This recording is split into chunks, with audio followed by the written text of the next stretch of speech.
अदनान अहमद की कराची में गोली मारकर हत्या कर दी गई। न्यूज 18 के ओपी तिवारी की खबर के मुताबिक मारे गए आतंकी अदनान अहमद ने कश्मीर के पंपोर में सीआरपीएफ के काफिले पर हमला किया था और अब जानकारी ये आ रही है कि पाकिस्तान में एक और आतंकी की हत्या कर दी गई है। लश्कर आतंकी अदनान अहमद की कराची में गोली मारकर हत्या कर दी गई। और इसके अलावा आपको बताएं कि पाकिस्तानी खुफिया एजेंसी ने बाकायदा इसकी सुरक्षा में अदनान अहमद उनका नाम है। उनको कराची में जो है वो मार दिया गया है। This is what it has been reported by many people. Anyhow ये कहा जाता है कि इसका नाम हंजला अदनान था। मास्टरमाइंड कहते हैं इसको इंडियन मीडिया वाले। है मदरसे का मौलाना, जो कि जैश से भी जिसके लिंक पता लग रहे हैं।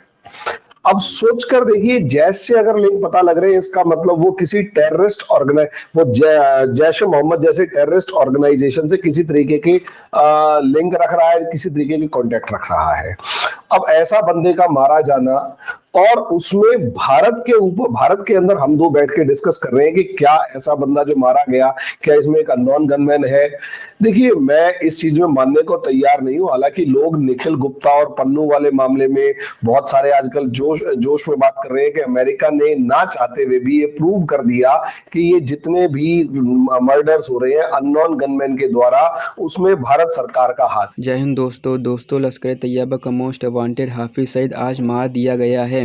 इसने 2016 में सीआरपीएफ के काफिलों पर हमला करवाकर हमारे 8 जवान को मार दिया था, जिसमें 22 जवान घायल हुए थे और 8 जवान शहीद हुए थे। और उसके बाद इसने 2015 में भी पीसीएफ पर हमला करवाकर हमारे 2 जवान को शहीद किया गया था।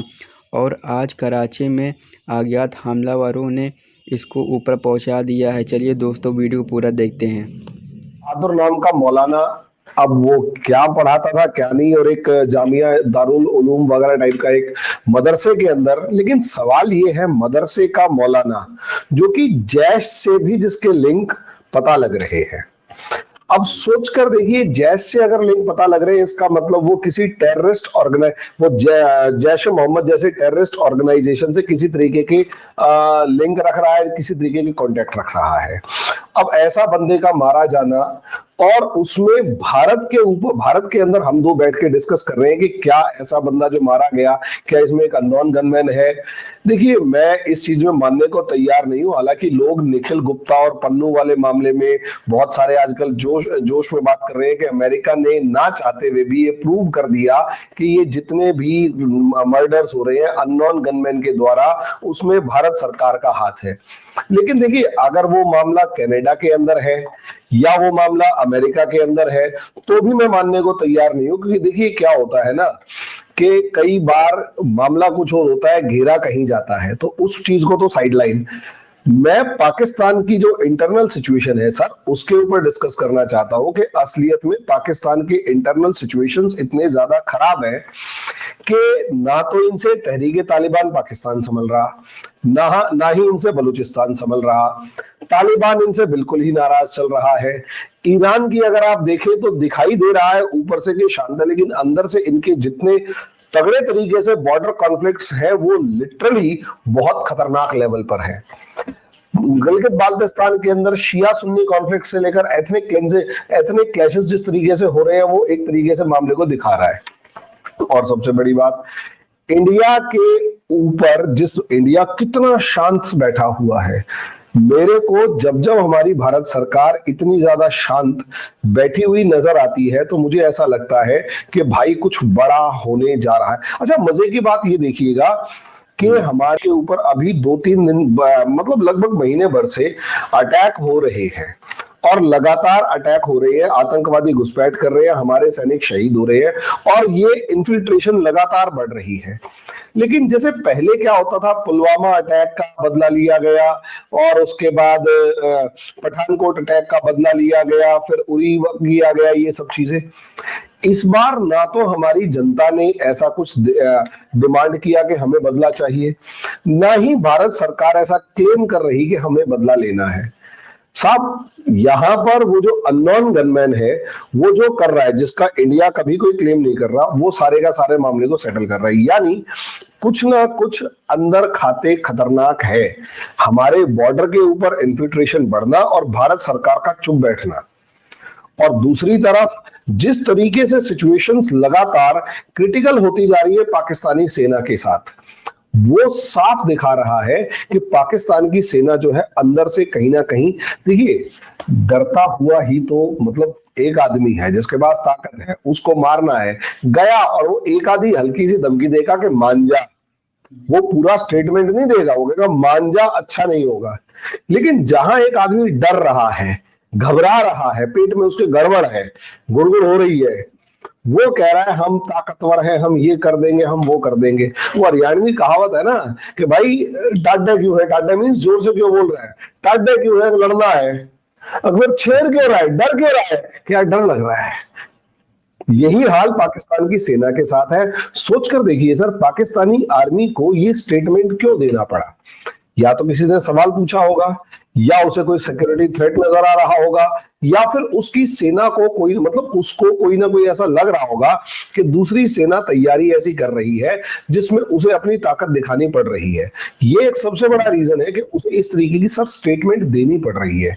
और वो स्टेटमेंट, ये स्टेटमेंट बहुत डीप एंड मतलब हम और आप तो बस ऊपर सुपरफिशियल वे में डिस्कस करेंगे। अल्टीमेटली यहाँ पर हमारी जो एजेंसीज है उनको कहीं ज्यादा डीप लेवल पर इंफॉर्मेशन होगी कि असलियत में अंदर चल क्या रहा है।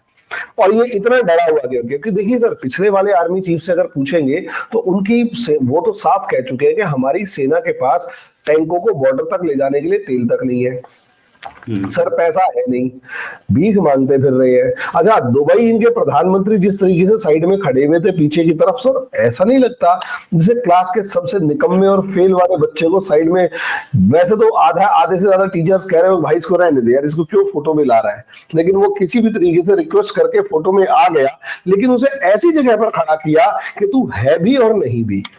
पाकिस्तान का प्रधानमंत्री जैसे इंडिया के मैप पे श्रीलंका दिखता है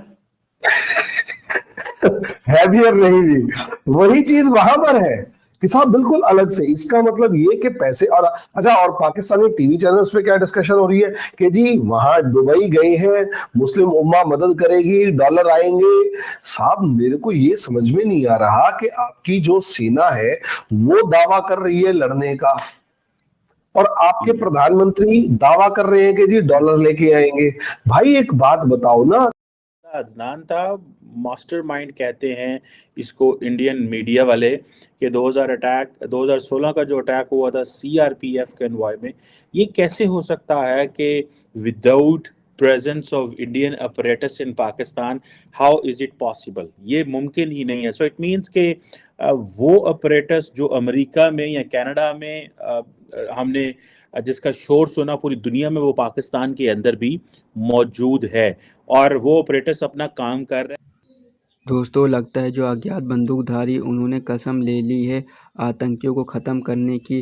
पाकिस्तान में जितने भी आतंकवादी हैं उनको 2024 तक आते आते टर्मिनेट करना है, या फिर उनका कुछ लक्ष्य होगा, टर्मिनेशन चाहते हैं पाकिस्तानी आतंकियों का। क्योंकि बीच बीच में खबर आती है कि अज्ञात बंदूकधारियों द्वारा आतंकवादी मार दिए गए हैं। और ख़बर कहाँ से आती है? पाकिस्तानी न्यूज़ चैनल से। दोस्तों, कुछ एक्सपर्ट्स ये भी बता रहे हैं कि आईएसआई जो पाकिस्तानी इंटेलिजेंस एजेंसी है खुद ऐसा आतंकियों को ख़त्म कर रही है, क्योंकि आईएमएफ से लोन लेना है तो अपनी ब्लैक लिस्ट जो भी लिस्ट है उससे बाहर आना चाहते हैं। ये भी एक मसला हो सकता है। भारत के एक से बढ़कर एक कट्टर दुश्मन हैं जो ख़त्म हो रहे हैं। अगर इसमें रा की इन्वॉल्वमेंट है तो हमें प्राउड होना चाहिए। उम्मीद है दोस्तों आपको वीडियो अच्छी लगी होगी। वीडियो अच्छी लगी है तो चैनल को सब्सक्राइब कीजिए, वीडियो को लाइक शेयर कीजिए।